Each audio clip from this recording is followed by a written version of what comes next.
Bonjour à toutes et à tous, ici Savage Beast pour les chroniques de la bête sauvage, toujours en Espagne, depuis la Catalogne. Ça sera le dernier épisode, c'est ce que j'appelle l'épilogue. En fait, on arrive à la conclusion. La conclusion c'était l'épisode précédent, mais là c'est l'épilogue. Donc ce dont j'avais parlé a été révélé. En fait, les théories que j'avais, les hypothèses dans ma réalité virtuelle, dans mon monde parallèle, se sont révélées pour la plupart justes. En fait, il faut juste faire des calculs et puis on tombe au bon point. En ce qui concerne donc le policier qui était gravement blessé, dont le pronostic était encore sensible, on va dire. J'ai eu des nouvelles il y a 10 minutes, donc il est hors de danger et le plus important c'est qu'il n'y aura pas de séquelles. Donc voilà. Alors, on va revenir un petit peu à ce qui s'est produit. J'ai eu des remarques sur la manière dont je traite les sujets. Bon, il faut savoir que je viens de deux mondes, le monde de l'informatique et le monde de la sécurité. Donc, pour ce qui est de l'informatique, voilà, cryptographie. J'ai développé un soft qui a été utilisé, par un gouvernement. Communication. J'ai corrigé ces deux bouquins qui ont été faits par un chercheur du MIT. Donc, bon, voilà. Donc, ma manière de penser n'est pas forcément simple, c'est pour ça que je saute d'un point à un autre. Mais la raison principale, c'est que je ne veux pas que vous croyiez ce que je dis. Ce que je veux développer chez vous, c'est la manière de chercher l'information, de vous faire vos propres idées et d'arriver à des conclusions. Voilà, elles peuvent être différentes des miennes, c'est pas important. Il faut juste que vous arriviez à réfléchir, à chercher. Et ça s'apprend. Bon. Donc pour en revenir à la Catalogne, il y a eu les manifestants, il y en a encore aujourd'hui, il y a quelques manifestations, mais bon, je suis repassé à une couleur verte. Couleur verte parce qu'à mon avis, il n'y a plus rien maintenant. On a encore des manifestations de souverainistes aujourd'hui, de royalistes, bref, tout le monde veut son quart d'heure de gloire, hein, c'est normal. Ils ont besoin de ça pour se sentir exister. C'est humain. Donc la théorie, je vous avais parlé concernant les retraites. Les retraites qui sont environ donc 400 € en Espagne pour les personnes âgées. Bien souvent, des familles entières dépendent de ces rentrées financières. Donc l'augmentation qui avait été faite par le gouvernement était de 0,25%. 0,25%, c'est 12 € par année, 1 € par mois, plus les doubles payes. Donc on arrive à 14 € d'augmentation du coût de la vie, de renchérissement. Bref, foutage de gueule. Il y avait donc des manifestations, des marches qui allaient sur Madrid. 16 000 personnes d'après mes calculs, la manière dont j'ai vu les choses, etc. 8 000 selon la police. Et oh surprise, aujourd'hui, donc les chiffres ont été donnés.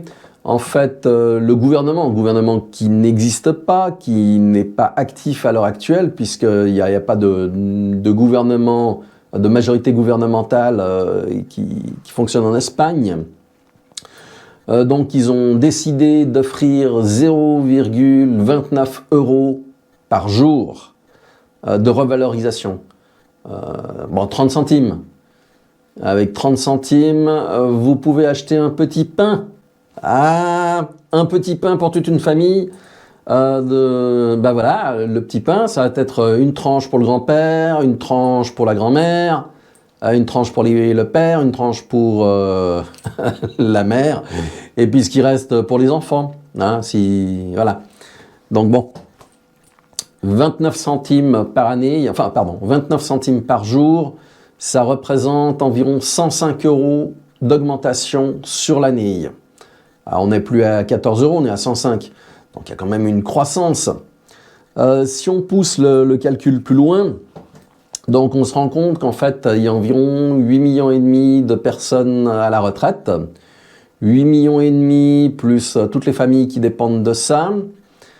Je coupe le chiffre en deux. Donc, les 8 millions et demi, si on fait le calcul de ce qui a été donné, grosso merdo, hein, comme je dis, c'est 105, 106 euros à peu près.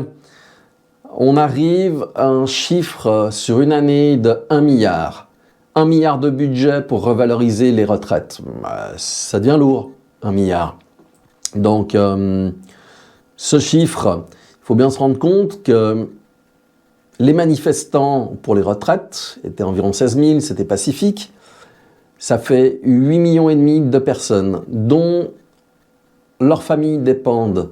On va dire, on va être gentil, que ça nous pousse simplement environ à entre 14 à 16 millions de personnes qui dépendent de ces retraites. Alors imaginez-vous 14 à 16 millions de personnes qui descendent dans les rues pour manifester, pour réclamer une solution. C'est totalement ingérable. C'est ingérable. Les coûts de ce qui s'est produit en Catalogne, à Barcelone, donc il faut toujours le mettre en perspective avec les chiffres. Donc bon, il y avait environ 500 casseurs. 500 casseurs, c'est rien, hein. Vous prenez 16 millions de personnes, face à 500, peanuts. Par rapport à 1 milliard que leur coûte la revalorisation, les dégâts de Barcelone, qui ont été chiffrés environ à 2,5 millions, représentent le 0,25% de ces 1 milliard. Donc c'est un très bon investissement, parce qu'en définitive, les retraités auraient pu obtenir beaucoup plus. Je veux dire, en tant que gestionnaire d'entreprise, dépenser 0,25% de mon budget dans une opération de communication de manière à économiser 1 ou 2 milliards supplémentaires, top, hein, ça a été très bien géré. Donc voilà, ça c'est ma conclusion, mon épilogue. Donc pour que vous compreniez bien la manière que j'ai d'analyser, de voir comment ça se produit, où on va, si vous regardez des films policiers, bien souvent on se retrouve avec des tableaux à l'arrière, où il y a des fils, des photos, etc. Et on relie les gens. Il y a aussi un film très intéressant qui concerne la schizophrénie, qui avait été fait par Gérard Butler. Je ne suis pas schizophrène, je vous rassure tout de suite. Mais ça montre aussi, ça permet de mettre en perspective toutes ces lignes où on voit des choses qui ne sont pas présentes aux yeux du commun des mortels. Mais en fait, simplement à partir du moment où développer vos capacités d'analyse, j'ai de nombreux amis, peu importe le secteur où ils sont, qui ont développé des capacités d'analyse, on arrive à des conclusions qui sont quasiment identiques. Il peut y avoir des différences, mais c'est pas important. C'est pas significatif. Donc typiquement, si vous partez sur une hypothèse de travail dans une réalité parallèle, prenez l'hypothèse la plus folle, parce que c'est celle qui sera certainement utilisée par le gouvernement. Je me rappelle d'un cas, j'étais en protection rapprochée en Suisse, auprès d'une famille.